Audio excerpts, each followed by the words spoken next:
Fala, meus queridos, estamos começando mais um Agro é Bio podcast e hoje temos uma convidada ilustre, do qual eu admiro muito o trabalho, tive a oportunidade de conversar aí nos mercados da vida algumas vezes e hoje ela estar aqui para mim é uma grande honra. E eu estou falando dela, pesquisadora do IAC, Leila Dinarda. Tudo bem, Leila? Tudo bem, e você? É um prazer estar aqui com vocês. E, Leila, eu que agradeço de verdade, viu? Eu agradeço mesmo a sua presença aqui. Eu sei que a agenda é corrida.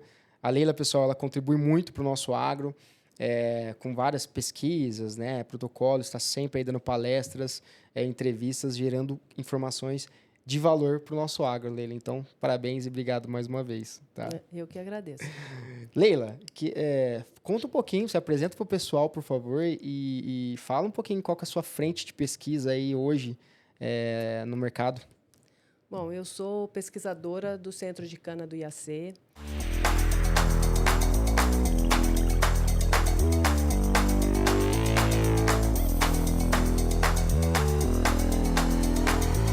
Eu estou no IAC há 30 anos, agora em 2024 eu fiz 30 anos de IAC, mas antes do IAC eu trabalhei na antiga Copersucar, fiquei lá por 8, 9 anos. Depois eu vim para o IAC. Então, durante todo esse período, eu sempre trabalhei com o manejo integrado de pragas e de nematóides em cana. Eu só trabalhei com cana na vida. Legal. E eu só trabalhei com pragas e nematóides, montando programas de manejo. Então, basicamente, tudo o que eu fiz foi para montar um programa de manejo, avaliar os parâmetros para montar um programa de manejo integrado de pragas. Então, eu desenvolvi uma série de trabalhos para avaliar métodos de amostragem, como estimar os danos que cada praga causa, o nível de controle, nível de dano econômico, nível de controle e, é claro, a eficiência dos diferentes métodos de controle, né? Controle químico, controle biológico, controle cultural, resposta de variedades. A trabalhar, havia mais pesquisadores nas instituições em geral, né? E então muita coisa, claro, que já tinha sido feita antes de mim. Eu trabalhei sempre em equipe, uma equipe pequena, na verdade.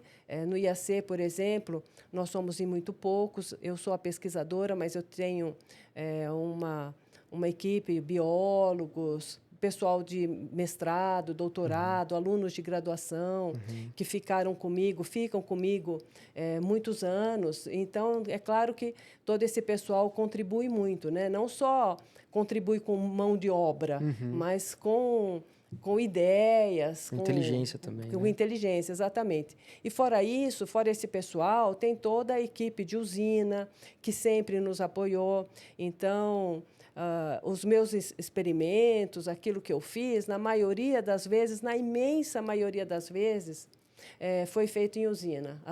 Os ensaios foram conduzidos em usinas.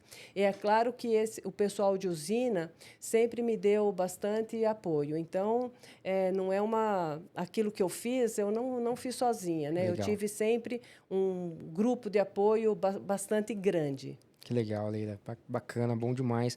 E, Leila, hoje nós estamos em outubro de 2024, né? Entrando em novembro. E, recentemente, principalmente nossa região aqui em Ribeirão Preto, São Paulo, recentemente nós sofremos bastante com as queimadas, né? Incêndios e tudo mais. E agora começou a chuva, né? Tudo bom, tudo maravilhoso, plantio de soja rodando, as aplicações de cana se iniciando, né? E eu queria perguntar uma coisa para você nesse contexto.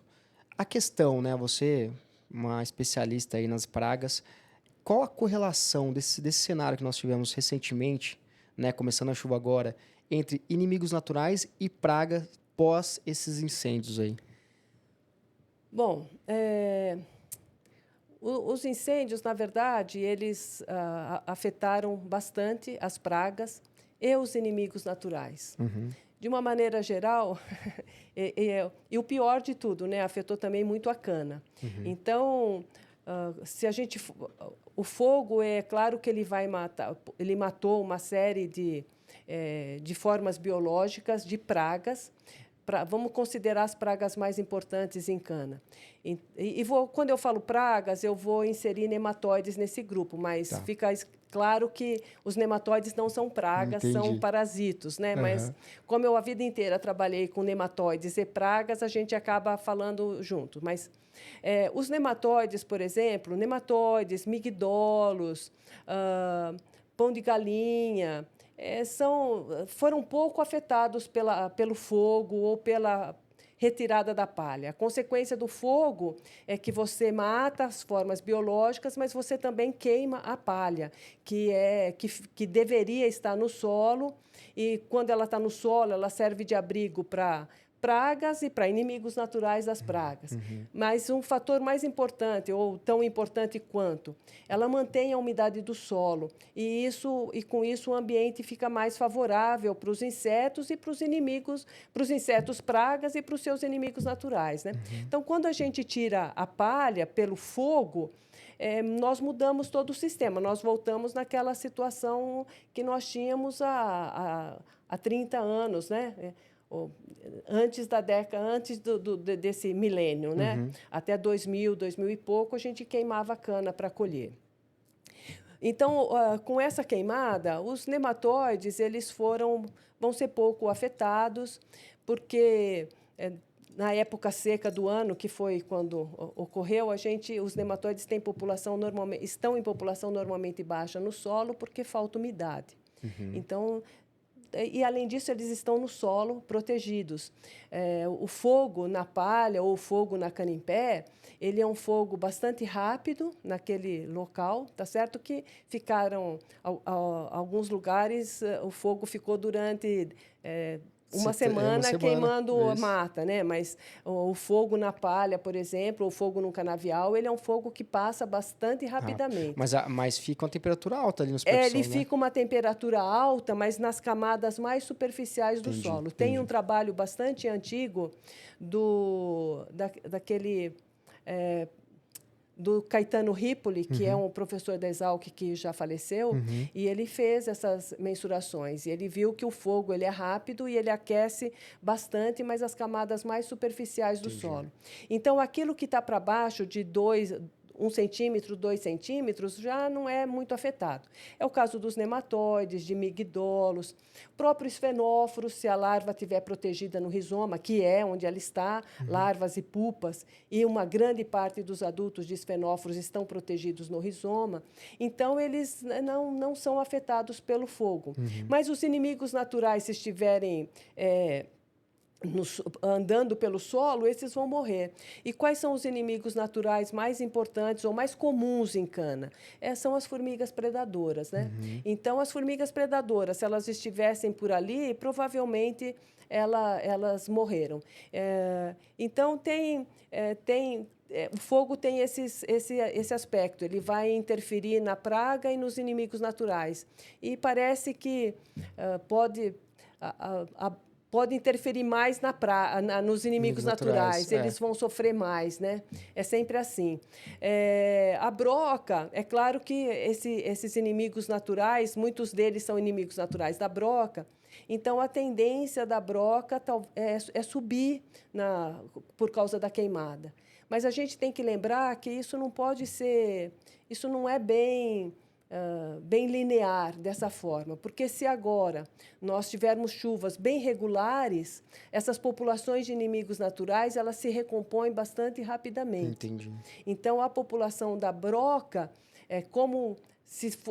quando teve fogo numa área muito grande, então a broca, a gente supõe que ela não teve para onde fugir, o adulto, né? Porque foi incendiada toda a região com uma rapidez bastante grande. Então, a população de adultos caiu, e por isso nós vamos ter menos postura, e o que vai acontecer agora com a chuva, que a gente espera que ela se regularize, a população de broca vai atingir um pico um pouco mais para frente do que ela atinge normalmente numa determinada região, né? Então, a broca vai, como o pessoal diz, vai atrasar um pouquinho. Ah, entendi. E pela essa dinâmica, os inimigos naturais sofrem mais, né? Como você falou. E a gente pode trazer também essa dinâmica, por exemplo, para a cigarrinha das raízes ou não cigarrinha das raízes? Porque, por exemplo, no incêndio, o sapingongaster também, né? Ele é bem Tam- prejudicado. A larva dele fica ali exato. e tal. E as formigas da mesma forma, porque as formigas predadoras, elas são generalistas. Elas Uhum, atacam tanto as larvas de broca, pupa de broca, como ninfas de cigarrinha, né? uhum, Então, ela também vai ser bem afetada. Mas a cigarrinha, as populações agora vão diminuir com certeza, porque a cigarrinha ela é altamente dependente da umidade do solo. Então, como o solo perdeu a palha por causa de fogo, a, ele vai perder a água mais facilmente. E é claro que o fogo também pode ter matado alguns ovos em diapausa que foram uhum. colocados mais superficialmente no solo, mas a gente tem que lembrar de novo, né, que os adultos de cigarrinha eles podem colocar os ovos até 10, 15, 20 centímetros de profundidade. Então, esses Uhum. ovos todos estão a salvo. Não O sofreu que vai nada. acontecer é a mesma coisa, mais ou menos parecido com a broca. Como agora a gente tem um solo descoberto e nós viemos de uma seca muito grande, Uhum, então vai demorar mais para ter um excedente hídrico no solo, condições adequadas para as populações de cigarrinha subirem. uhum. Vai ter de novo, né, um atraso no crescimento populacional. Mas depois que começou, que essa população começou a aparecer e ela vai subir rapidamente, porque uma fêmea de cigarrinha ela coloca uma quantidade muito grande de ovos, em média 350, podendo chegar a 700 ovos, dependendo da variedade. Se for uma variedade muito boa hospedeira, a cigarrinha coloca até mais ovos. Então, a Nossa. população ela vai subir rapidamente. Então, ela vai começar mais devagar, ela vai demorar um pouco mais para atingir o pico, mas ela pode atingir um pico bastante alto se não houver tratamento, né? Então, o fogo só vai atrasar um Atrasar. pouco esse crescimento populacional. Em relação ao pico dessas duas pragas que você mencionou, ela não necessariamente vai ser menor, só vai ser mais atrasada, Só vai ser correto? mais atrasado. Tá. Normalmente, a gente pega, começando a chover na nossa região, como agora, né? Está chovendo em outubro. Uhum. Então, 20 dias depois das primeiras chuvas, um mês no máximo, a gente já tem muita cigarrinha no campo.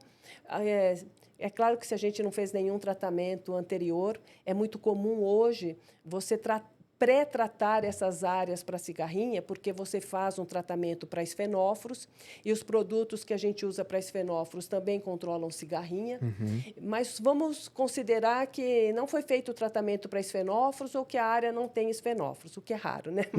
Mas tudo bem.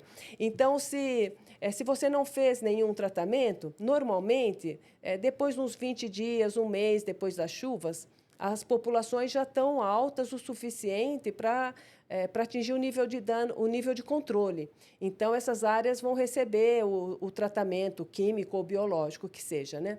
O que acontece agora é que, como não tem palha, a chuva cai, né, entra no solo, mas ela é perdida por evaporação mais rapidamente e em maior volume, porque não tem a palha. Então, demora um pouco mais para ficar uma condição mais adequada para a cigarrinha. Então, você tem um atraso aí nesse desenvolvimento inicial. Mas é claro que depois que o verão, quando chega o verão, tem lugar que chove todo dia ou Uhum. chove com muita frequência. Então, você tem muita umidade no solo por um período bastante grande. E aí a população Acelera, deslancha, né? né? Acelera. Mas, inicialmente, é um pequeno atraso que acontece. Bacana, acho que essa informação é importantíssima até para a gente adequar nossos manejos, né, no cana-de-açúcar. E Leila, nessa mesma questão aí, você falou dos tratamentos anteriores, até tem uma questão, né, como a gente faz um trabalho com bioinsumos na cana, a gente aplica, né, aplica um fungo, por exemplo, para cigarrinha, vai um metarrhizium da vida, e vai ano a ano aumentando essa população dos fungos nas lavouras e tudo mais, nos canaviais. E como que fica, não só o metarrísio, né? Eu estou dando um exemplo do metarrísio, mas como que fica esses inimigos naturais que nós liberamos e aplicamos, né? No caso dos fungos, no caso da cotésia, o próprio tricograma. Como que eles ficam pós-incêndio? Eles sofrem também alguma alteração? Sofrem bastante. Imagina você que você fez uma aplicação de um fungo para controle de esfenóforos lá atrás, mesmo na época seca, ou que você aplicou fungos para controle de cigarrinha o ano passado. Esses esporos ficaram no solo, na palha, né? Então, tudo por ali. Quando pega... Se você fez uma aplicação e, em seguida, veio o incêndio, ele queimou tudo. A gente não é comum aplicar fungos na época seca para controle de esfenóforos ou para cigarrinha, é claro que não, né? Mas para esfenóforos isso é mais raro. Mas se por acaso isso foi feito, esse produto foi perdido, né? Ou foi perdido em grande parte. Imagina alguém que usou nematicida biológico, por exemplo, que você pode aplicar sobre a palha. Se ele aplicou esse nematicida biológico e ele ficou retido na palha, essa palha foi queimada e esse produto se perdeu em grande parte.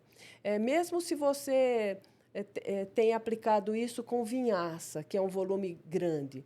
É claro que, quando você aplica com volume grande, o produto tende a descer em maior quantidade, mas uma parte fica retida na palha, e essa parte se perdeu. Então, a queima da palha é um prejuízo bastante grande para o produtor, né? E se você queima, se ele tem um canavial ainda não colhido e pegou fogo, é claro que ele perdeu matéria orgânica, ele vai ter uma série de problemas. Ele tem um período muito curto no qual ele deve colher essa cana para que ela mantenha a qualidade da matéria-prima. Então, tem uma série de inconveniências. Mas, quando o fogo pega num canavial que já foi colhido, às vezes o dano é até maior, porque o prejuízo é até maior, vou dizer assim, porque muitas vezes o produtor já fez os tratos culturais naquela área e uma parte daquilo que ele aplicou se perdeu. Vai ter que refazer. Então, ele tem que refazer aquilo. É um custo dobrado. Né? Sem contar que a gente está falando da praga, que a praga sofre, inimigos naturais morrem e tal, mas nós temos que considerar o canavial também, né? As nossas variedades, hoje em dia, elas foram desenvolvidas para crescer embaixo de palha. E quando você tira a palha, a cana vai perder umidade. Então, a área, o solo vai perder umidade. E essa umidade vai fazer falta para a cana também. Desenvolvimento de raízes, né? Desenvolvimento de raízes, desenvolvimento da parte aérea. Então, o canavial também vai sofrer. E a gente percebe isso é muito claro quando a gente avalia ensaios, por exemplo, de esfenóforos. Você vê, o fogo matou esfenóforos. A gente sabe que, quando eu tenho experimentos, eu tenho um experimento bem antigo para esfenóforos, isso é bem marcante. Eu tenho um experimento bem antigo que ele estava sendo conduzido na cana crua. E, em um determinado ano, a colhedora, como era ensaio, a colhedora pegou um pedaço. Não, foi o contrário.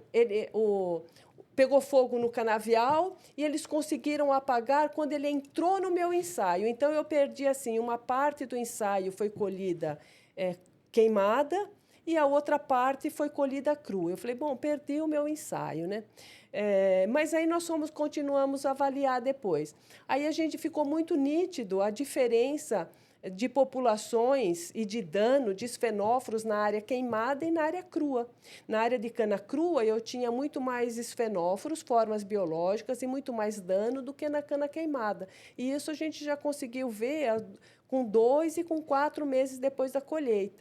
Mas tem um porém, né? A área que foi queimada, a cana, o canavial, acabou sofrendo muito, porque não ficou sem cobertura, perdeu umidade. Então, a água também faz falta para a cana, né? E quando a gente não tira, mas quando a palha foi perdida pelo fogo, esse solo mais seco é ruim para a cana. Então, essa falta de umidade, ela sacrifica muito a cana, Sim, né? até porque a umidade, ela também mantém a atividade microbiológica do solo, Exato, né? E também. onde vai ajudar a planta a absorver mais nutriente, mais água, a questão de mineralização, né, de alguns nutrientes ali do solo. Excelente. E, então, hoje, por exemplo, a gente está vi algumas usinas, né, informarem ali que vão separar um orçamento para tratos culturais, né, reinvestimento em tratos culturais, então um custo dobrado, que você falou muito bem. E dentro desse orçamento, então, pelo que nós estamos conversando aqui, o pessoal deve dar uma investida pesada ali em relação aos biológicos, né? Porque quando a gente trabalha com biológico, a gente não pensa só numa safra, né, Leila? A gente pensa em, no mínimo, 3, né? A gente falar em cana, no pensa mínimo, mais a longo a prazo. longo Exato. prazo. Então, tem que ter um investimento pesado ou, não, vamos manter o trabalho, a aplicação, ou tem que ter algum cuidado a mais na aplicação, aplicar mais ou menos ou igual? Tem alguma observação nesse sentido ou Não, não? eu acho que ele vai aplicar da mesma forma, na mesma dose, com os mesmos cuidados. Uhum. Mas o problema desse fogo é que realmente tornou a produção mais cara, né? Porque os tratos culturais na área praticamente vão ser feitos 2 vezes. Não só na parte de pragas, mas plantas daninhas é outro problema. E a nutrição é outro problema. Então, veja que pegar fogo na palha, num canavial já É um colhido, já detalhe só. tratado, é um desastre É para um a usina. desastre. E aí, pessoal, eu fiz até um vídeo, né, Leila? Falando sobre a época do fogo, muitos comentários, né? O agro é culpado e tudo mais. Nós estávamos conversando agora há pouco. Então, pessoal, aqui a gente está falando só de um detalhe, é a palha. Outras coisas que a gente não falou, mas existem, por exemplo, maquinário que pegou fogo, né?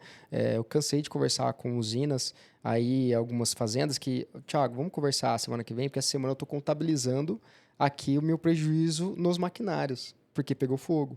Então, pessoal, quando pega fogo, e a gente vai ter anos secos que vão pegar novamente, não só na cana, mas em outras culturas, no mato, nos matagais aí das regiões, não é o agro que coloca fogo, a gente não tem interesse nenhum em colocar fogo. Veja bem o que nós estamos falando aqui. Nós estamos falando de prejuízos e existem outros inúmeros prejuízos que não é bom para o produtor fazer, né? Quem colocaria fogo, né, Leila? Quem colocaria fogo na sua casa, no seu quintal, né? Eu acho realmente é um absurdo.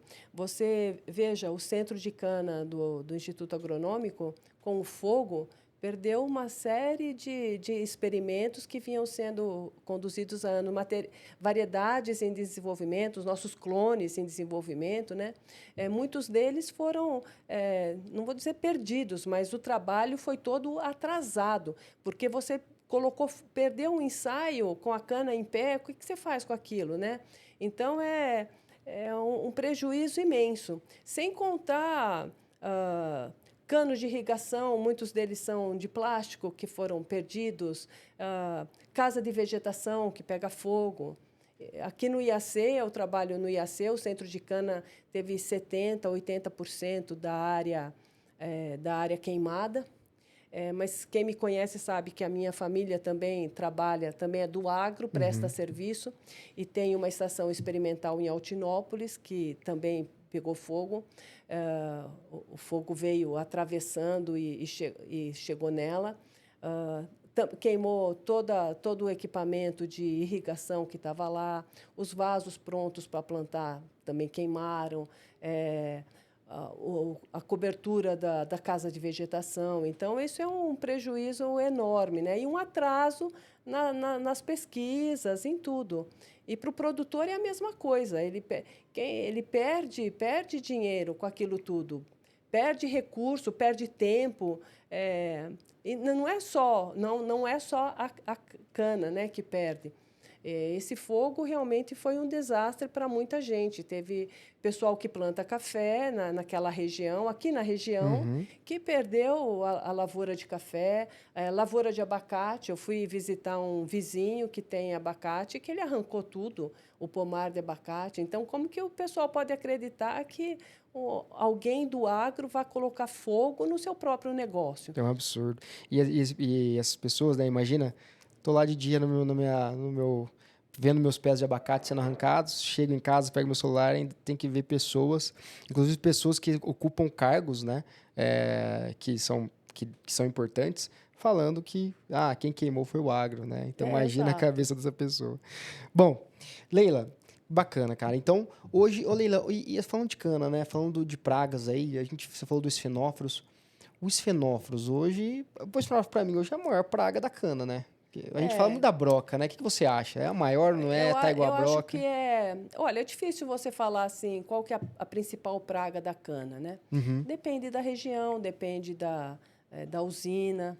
Aqui no estado de São Paulo tem algumas usinas, poucas, na verdade, com população bastante baixa de esfenófilos. Então, para eles é uma preocupação, mas não um grande problema. Mas, sem dúvida, eu acho que esfenófilos é a praga mais preocupante, porque o controle é bastante difícil. Ele é uma praga de solo, né? Grande parte da vida está protegida no rizoma. Então, é uma praga de controle muito difícil com a cultura já instalada. Nós sabemos o que é preciso fazer para reduzir as populações de esfenófilos, que é trabalhar entre a soqueira que vai ser... Trabalhar no período de reforma do canavial, né? É aí que a gente tem que investir os nossos cuidados. Mas é claro que uma grande usina ou um produtor muito grande não consegue dar um tratamento VIP, vamos dizer assim, para aquela área que vai ser, para toda a sua área que vai ser reformada. Então, ele precisa trabalhar na soca. E a gente sabe que na soca os tratamentos não são muito efetivos, porque a praga está protegida, né? E o Então, operacional também é realmente, ela é bem difícil, né, Leila? difícil. O operacional também é difícil no cortador de soqueira, né? O pessoal vem com a vinhaça localizada agora, com a vinhaça, né?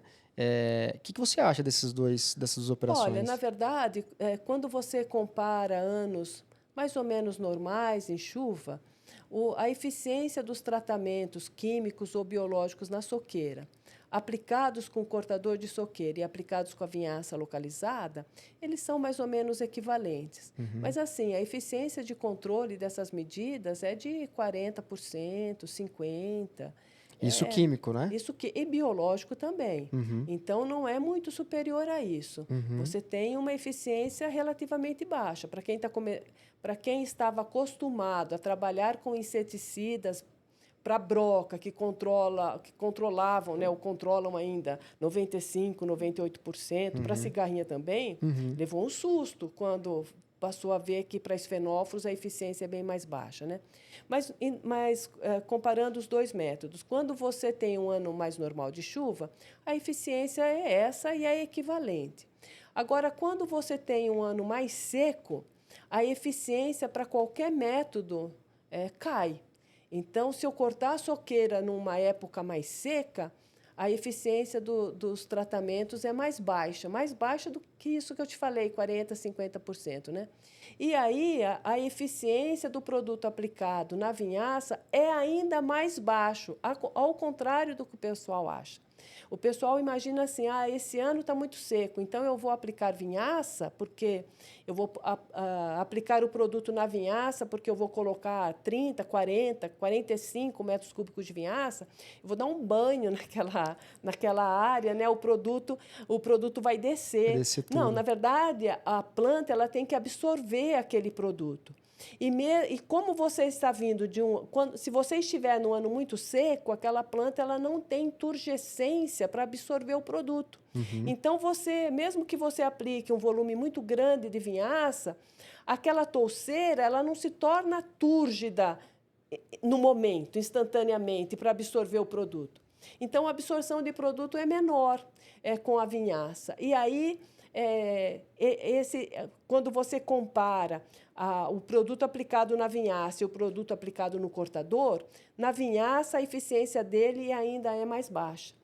Entendi. Mas por que as usinas estão aumentando tanto a aplicação de inseticidas na vinhaça? Bom, porque tanto na vinhaça como no cortador, a eficiência dos produtos é baixa. E o cortador, aplicar produto com cortador de soqueira, você tem uma operação a mais, porque a vinhaça ele já precisa aplicar na Tem área, essa né? questão de judiar também da toceira ou não? Depende da variedade e depende do Tá. equipamento que você está Entendi, usando, né? entendi. Mas assim, então supondo que algumas variedades elas podem sofrer com o corte da soqueira, Uhum, né? uhum. Mas é claro que o benefício de você fazer um tratamento supera o prejuízo do corte, que eventualmente algumas variedades possam ter, né? Então não sou contra o corte, porque a variedade vai sofrer com Tá. isso. Então, Não. isso é um detalhe que pode só um ter, mas detalhe, não... pode ter, mas se você tiver uma infestação de esfenófilos, vale a pena você tratar. O Entendi. ganho é maior, né? Entendi. Mas as usinas, em geral, elas estão optando por aplicar produto na vinhaça, porque você economiza uma operação. Na verdade, se você colocar o produto na vinhaça, você não precisa fazer essa operação de corte de soqueira. Então, você ganha essa operação. E é uma operação cara, demorada para fazer, né? Enfim, tem algumas vantagens. E a eficiência dela, no fundo, a eficiência da operação, do inseticida no cortador é somente um pouco melhor do que na vinhaça. Então, justifica, né? O ganho acaba sendo custo-benefício é bom. maior. Exato. Ô, Leila, e nós utilizamos muito o Bovéria baciana, né, para esfenófilos, acompanhei áreas com excelentes resultados. Eu já ouvi falar também que talvez o Isária tenha algum reflexo sobre os esfenófilos, né, o Cordíceps, né?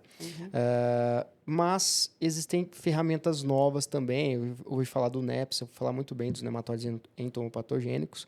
O que você me diz das ferramentas biológicas para esfenófilos? Quem se destaca aí para essa praga hoje? Olha, é claro que a gente precisa trabalhar mais, mas eu acho que os nematóides entomopatogênicos eles têm se destacado, porque a resposta dele é imediata. Então, como nós estávamos falando, né, quando a gente pensa em biológico, normalmente a gente pensa mais a longo prazo, aplicar esse ano, o ano que vem, o outro, né, para ter uma resposta que a gente sabe que vem, mas ela vem mais devagar e vai aparecer lá no futuro. Mas para os nematóides entomopatogênicos, a resposta é imediata.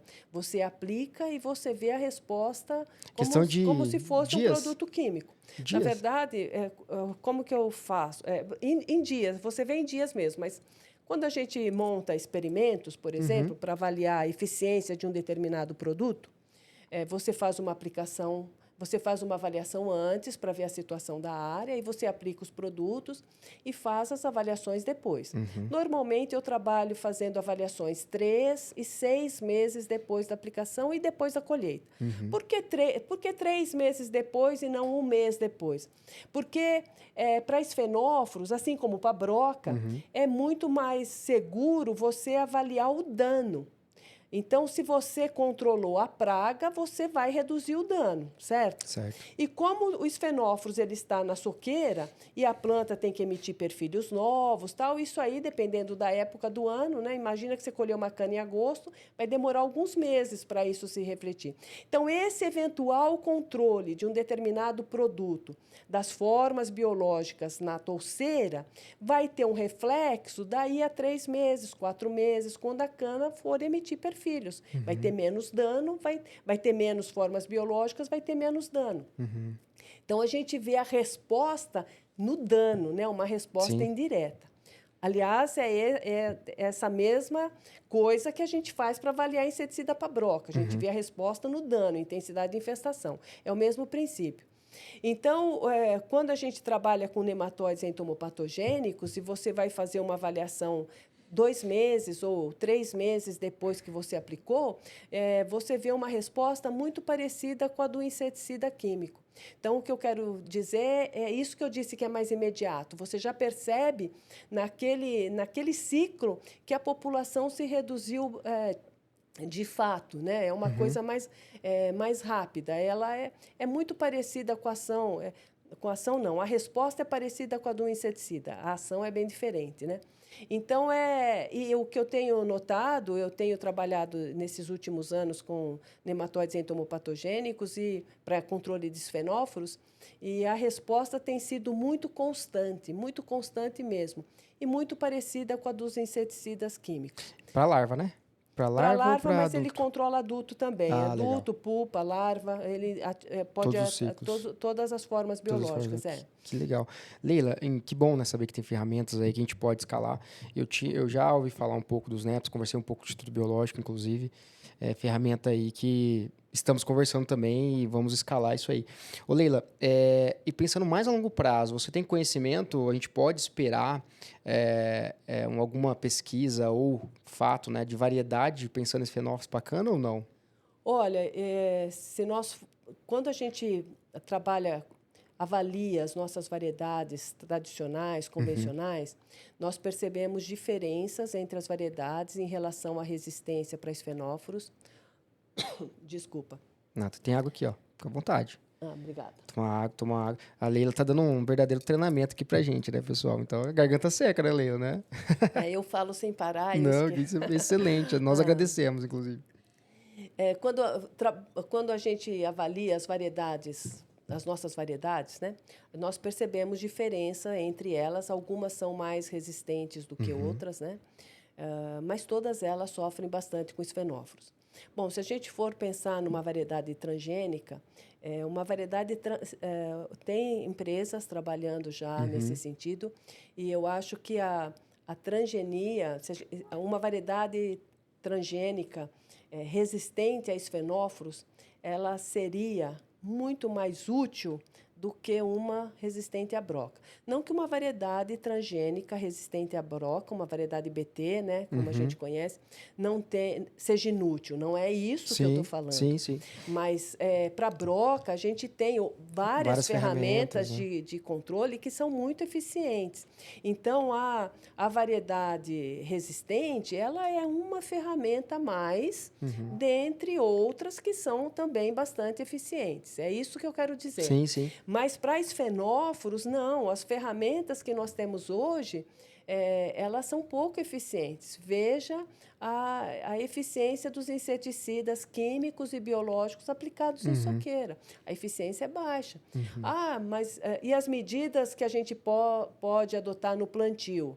Né, ou no período da reforma, esse é o termo correto, para reduzir as populações de esfenóforos, que são destruição mecânica da soqueira velha, infestada, e vazio sanitário longo, de 120 dias ou mais, elas não são assim tão fáceis de serem implementadas, né? Então, se nós tivéssemos, ou talvez o mais correto seria dizer, quando nós tivermos uma variedade resistente a esfenóforos, ela vai ser muito, muito útil, vai melhorar demais o manejo, né? Até pelo o potencial de dano dos fenóforos, ele é muito alto, né? E a gente vê, visitando produtores, usinas, você vê que hoje, por exemplo, cigarrinha, pelo menos eu senti isso, né, Leila? O ano passado, até o ano retrasado, o cigarrinha mesmo não era visto como problema, mas em muitas propriedades, exato. Não é? É verdade. Isso tem uma razão, né? Como nós estamos tratando quase todas as áreas para esfenóforos, os produtos que nós aplicamos para controlar esfenóforos, eles controlam também cigarrinha. Então, nós estamos reduzindo as populações de cigarrinha. E veja que algumas usinas, alguns produtores, eles já estão fazendo 2 aplicações direcionadas para esfenóforos. E quando a gente usa, normalmente, os produtos que nós usamos para esfenóforos, alguns deles são os mesmos que a gente usa para cigarrinha.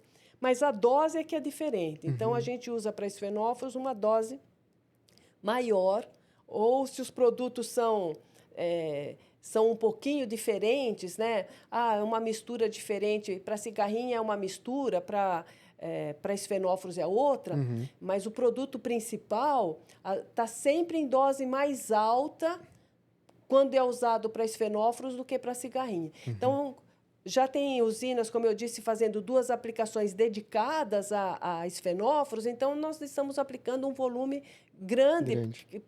Para controlar a cigarrinha. Grande o suficiente para controlar a cigarrinha muito bem, né? Por isso que ela deixou de ser aquele problema imenso que ela foi no passado.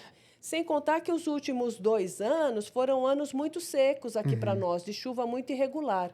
E como cigarrinha ela depende muito da umidade no solo, as populações ficaram menores mesmo. O pessoal diz, não foi problema no passado, esse ano também não vai ser. E também, paralelo a isso, a questão da aplicação do metarrhizium e do bovéria para esfenófilos, metarrhizio para cigarrinha, o residual, já existe um residual nessas regiões. Sim, claro, isso já tem sido feito há tantos anos que... Começa a chover, exato. Começa parasitismo. Então, tem esse outro aspecto, né? Muitas usinas, muitos produtores de cana fizeram ou vêm fazendo aplicações de metarrhizio, bovéria, para controlar a cigarrinha principalmente metarrísio, né, para controle de cigarrinha, há muitos anos. Então, as populações foram paulatinamente se reduzindo e hoje elas estão no nível muito mais fácil de você controlar do que era no passado, né? Então, cigarrinha e broca, né? Como eu estava falando, cigarrinha e broca.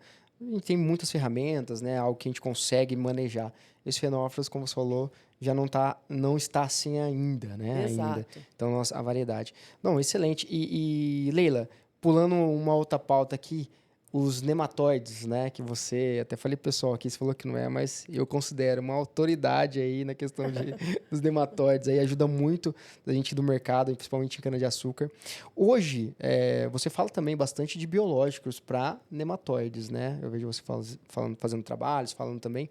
Como você vê essa ferramenta hoje no mercado, os microbiológicos para combate nematóide na cana-de-açúcar? Bom, hoje os nematicidas biológicos dominam o mercado de cana, né? Eu acho que 70%, 80% de todo nematicida que nós utilizamos em cana hoje é biológico, são biológicos. Então, o mercado virou completamente. Se você for pegar isso há 6 anos, você tinha o inverso. Sim. 80% dos nematicidas eram químicos.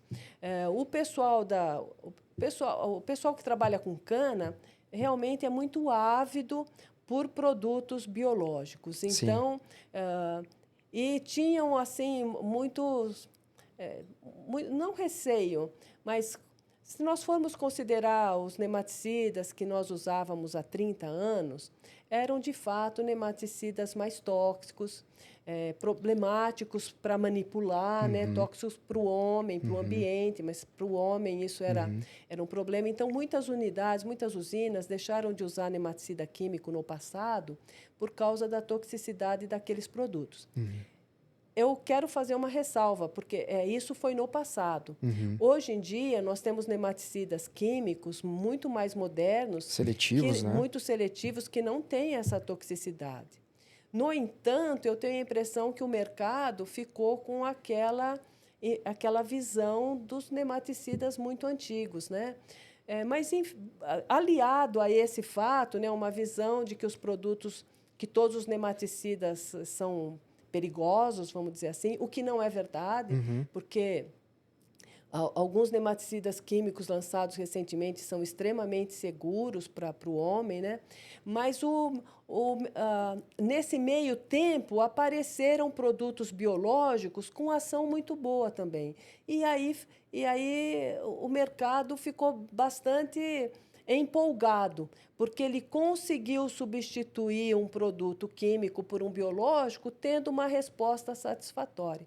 Então, pelo que eu percebo, quando eu vou em usinas, né, esse uso de nematicida biológicos em cana é irreversível.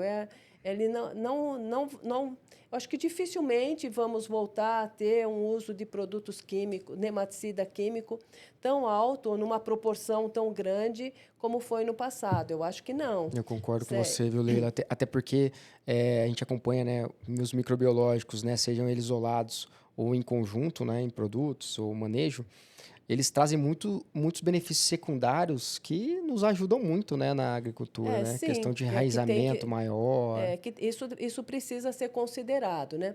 Se você considerar somente o controle de nematóides, então, de fato, os nematicidas químicos, eles são, em geral, não é sempre, né? Mas, em geral, são mais eficientes. Eles são muito rápidos na ação, muito efetivos, né? E, por isso, eles dão um incremento de produtividade grande, porque controlaram esses Eles parasitos, matam mesmo de forma bastante rápida. E principalmente numa época muito chuvosa, quando você faz um plantio numa época chuvosa, na qual as populações de nematóides crescem muito rápido e a planta também cresce rápido, né? Se você fizer um plantio em fevereiro, a gema brota rapidinho, né? A raiz é emitida rápido, a gema brota rápido. Então, tudo ocorre muito rápido e os nematóides também entram rápido nessa raiz. Então, você precisa de uma ação bastante efetiva. Por isso, você tem, nessa época, principalmente, um efeito muito bom de um produto químico. Você tem um efeito tão bom de um biológico Tem, você pode ter, mas em geral nessa situação o produto químico dá uma resposta mais bonita. É claro que nas outras, quando você faz um plantio mais tardio, a planta cresce mais devagar, então a população de nematóides também. O produto biológico vai ter um efeito tão Ele bom tem um como o tempo para químico. ele Ele crescer, tem um né? tempo para se estabelecer, para crescer. É isso que a gente nota. Mas você disse uma outra coisa que é importante frisar. Às vezes quando você coloca um nematicida biológico no solo, você está introduzindo um ser vivo que vai interagir com tudo aquilo que já existe no solo, que é uma biota gigantesca. Então, né, nessa interação, esse produto biológico que você colocou pode se destacar e pode ser, inclusive, um pouquinho.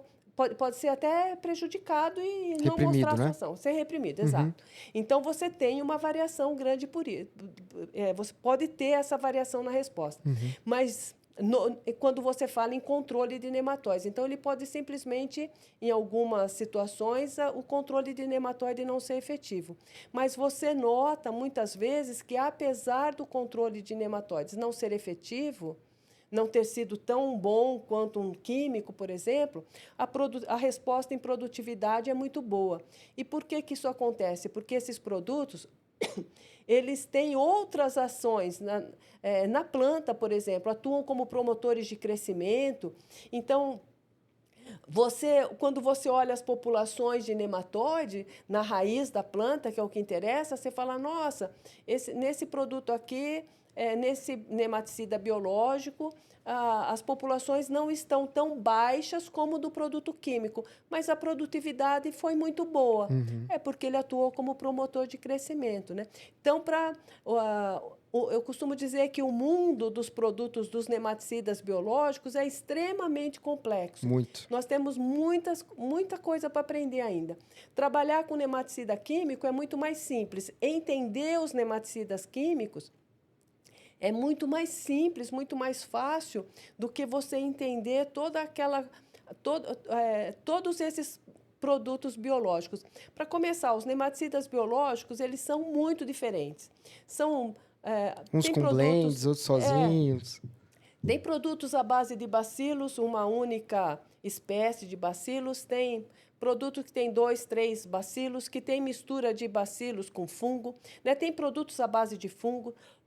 Então, são produtos tão distintos, não são todos iguais. Então, é um mundo enorme, muito complexo. Claro, são produtos biológicos, tem toda a interação com a biota do solo, que a gente tem que entender. Nós estamos começando a entender isso agora. É um mundo novo aí que está pela frente. Eu acho que dificilmente a gente vai colocar um bionematicida, por exemplo, né, numa caixa assim, ó, num padrão de bionematicidas no país, porque na verdade eu acompanhei alguns campos onde, por exemplo, com bionematicida, substituindo o nematicida químico, né, e colocando o bionematicida, teve um acréscimo de produtividade assim extraordinário de TCH. Então, vamos pôr uma tonelada, um produziu X, outro produziu muito mais que o triplo, praticamente, com 30% a menos de custo por hectare. Era um produto mais barato. Outros iguais, outros pouca coisa a mais. Eu nunca vi menos até hoje, né? Mas a pouca a mais. E isso acontece por quê? Não a questão só do mix, mas também pelo solo. Os agentes eles vão sofrer uma alteração significativa no comportamento dele de acordo com o solo que eles estão, região que eles estão. Né? A cana utiliza muito biológico pela questão também do microclima, que ela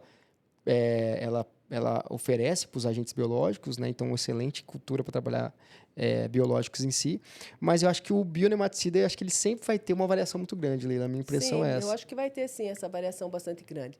Mas o que interessa, e que eu acho que é isso que o pessoal está vendo, é claro que as usinas, os produtores de cana, eles não estão usando o produto nematicida biológico só porque eles acham bonito, né? Sim, não. Isso vem há alguns anos, a gente está vendo isso, que esse uso está crescendo.